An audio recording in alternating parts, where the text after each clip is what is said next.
السلام علیکم، کیسے ہیں آپ سب؟ میں امید کرتی ہوں کہ آپ سب خیریت سے ہوں گے۔ آج کی ویڈیو کا آغاز اس دعا کے ساتھ۔ اے اللہ، ہم سب کو 5 وقت کی نماز ادا کرنے کی توفیق عطا فرما، آمین۔ میرا آج کا سوال: قرآن پاک میں کل کتنی منزلیں ہیں؟ اگر آپ کو اس کا جواب آتا ہے تو کمنٹ میں بتائیں۔ چلتے ہیں آج کی ویڈیو کی طرف۔ دوستو، میری آج کی ویڈیو کا موضوع حضرت خالد بن ولید اور ایک عزہ نامی چڑیل کا قصہ ہے۔ لیکن ویڈیو میں آگے بڑھنے سے پہلے میں آپ کو بتاؤں کہ حضرت خالد بن ولید کون تھے۔ دوستو، حضرت خالد بن ولید کا پورا نام خالد بن ولید بن المغیرہ بن عبداللہ بن عمر بن مخزوم القرشی تھا۔ آپ پیارے رسول اللہ صلی اللہ علیہ وسلم کے جلیل القدر صحابی، ایک عظیم سپہ سالار اور طریق ساز فاتحہ تھے۔ ان کی کنیت ابو سلمان اور ابو الولید اور لقب سیف اللہ یعنی کہ اللہ کی تلوار تھا۔ آپ قریش کے شرفا اور سرداروں میں سے تھے۔ مکہ کے بڑے مالدار آدمی تھے۔ قریش انہیں العدل یعنی کہ انصاف پسند اور الوحید یعنی کہ یکتا کے لقب سے پکارتے تھے۔ ان کا قبیلہ شرافت و خوشحالی کے علاوہ شجاعت و جنگجوئی میں بھی ممتاز تھا، گویا کہ حضرت خالد بن ولید کو یہ چیز ورثے میں ملی تھی۔ دوستو، ویڈیو میں آگے بڑھنے سے پہلے میری آپ سے گزارش ہے کہ اگر آپ میرے چینل پر نئے ہیں تو برائے مہربانی میرے چینل کو سبسکرائب کریں اور بیل آئیکن کو پریس کر دیں تاکہ اس چینل پر مزید آنے والی اسلامی، تاریخی اور معلوماتی ویڈیو آپ تک پہنچ سکے۔ دوستو، عربوں کے متعلق یہ بات تو آپ سبھی جانتے ہیں کہ قبل زمانہ اسلام، زمانہ جاہلیت میں عرب بتوں کو اپنا خدا سمجھتے تھے اور ان کو پوجتے تھے۔ اس وقت ان کے 3 بڑے بت تھے جن کو وہ دیوتاؤں کا سردار مانتے تھے، جن کے نام لات، منات اور عزا تھے۔ ان تینوں میں سے آج ہم آپ کو عزا نامی دیوی کے متعلق بتائیں گے۔ عزا سردار دیویوں میں سے ایک تھی۔ مکہ اور طائف کے درمیانی راستے میں وادی نخلہ ہے اور وادی نخلہ میں ہی عزا کا مندر تھا۔ جی ہاں دوستو، وادی نخلہ وہی جگہ ہے جہاں حضور پاک صلی اللہ علیہ وسلم کی ملاقات جنوں کے ایک گروہ سے ہوئی تھی اور انہوں نے آپ صلی اللہ علیہ وسلم کی دعوت پر اسلام قبول کیا تھا۔ قریش اور دوسرے قبائل وادی نخلہ میں مذہبی رسومات پوری کرنے کے لیے آتے تھے اور اسی عزا دیوی کے مندر پر تمام لوگ جانوروں کی قربانی بھی کرتے تھے اور چڑھاوے بھی چڑھاتے تھے۔ باقی تمام بتوں کی نسبت عزا کی بہت زیادہ عزت و تکریم کی جاتی تھی۔ روایات سے اس بات کا بھی پتہ چلتا ہے کہ عزا دیوی ایک شیطانی عورت تھی اور اس کی رہائش وادی نخلہ میں پائے جانے والے ایک 3 جھاؤ کے درخت پر تھی۔ اس کے اندر چونکہ شیطانی طاقتیں موجود تھیں تو انہی کے بل پر وہ عزا دیوی کے بت سے آوازیں نکالتی تھی جن کو عرب قبائل سن کر اس کے اندر کی قوتوں پر اعتبار رکھتے تھے۔ انہی وقتوں میں اللہ تعالیٰ نے حضرت محمد صلی اللہ علیہ وسلم کو مبعوث فرمایا اور آقا دو جہاں صلی اللہ علیہ وسلم نے لوگوں کو بتوں کی پوجا سے منع فرمایا۔ قریش کو یہ بات اچھی نہ لگی اور انہوں نے آپ کی ہر بات کی تردید کی۔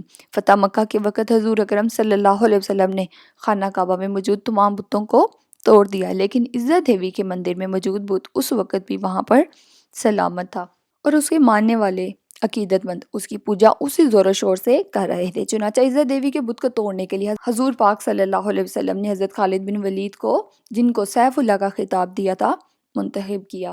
لیکن اس بار حضرت خالد بن ولید جس قوت سے برسر پیکار ہونے جا رہے تھے، اس شیطانی قوت کی حقیقت صرف اللہ کی ذات ہی جانتی تھی۔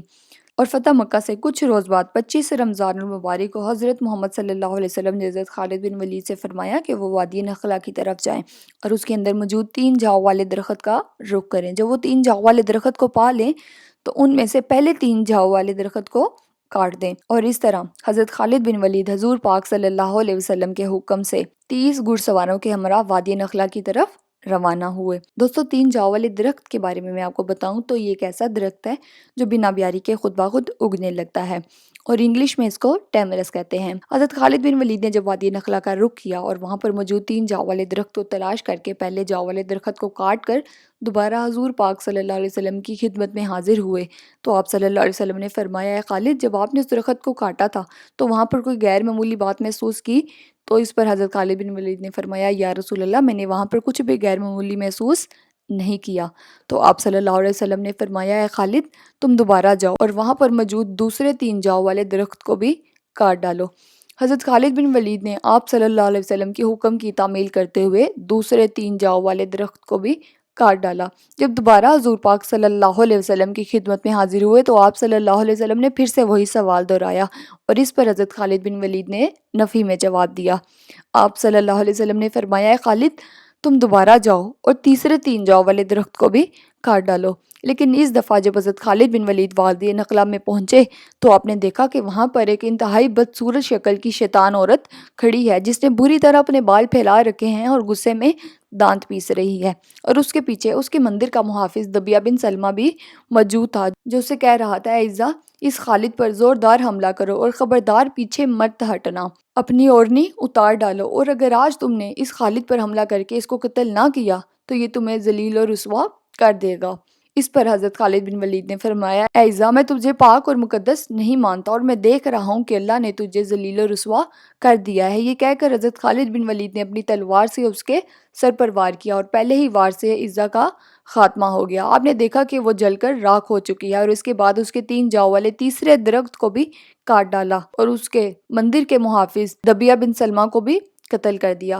اس سارے واقعے کو انجام دینے کے بعد جب حضرت خالد بن ولید حضور پاک صلی اللہ علیہ وسلم کی خدمت میں حاضر ہوئے اور سارا واقعہ بیان کیا تو آپ صلی اللہ علیہ وسلم نے فرمایا اے خالد یہ عزہ ہے، اب آئندہ عربوں میں عزہ نہ ہوگی اور نہ ہی عزہ کی عبادت کی جائے گی۔ دوستو میں آپ کو بتاؤں کہ یہ واقعہ اسلام کی بہت ساری کتب میں واقع ہے، لیکن میں نے اس واقعے کو بلوغ الادب کی جلد سوم سے نقل فرمایا ہے۔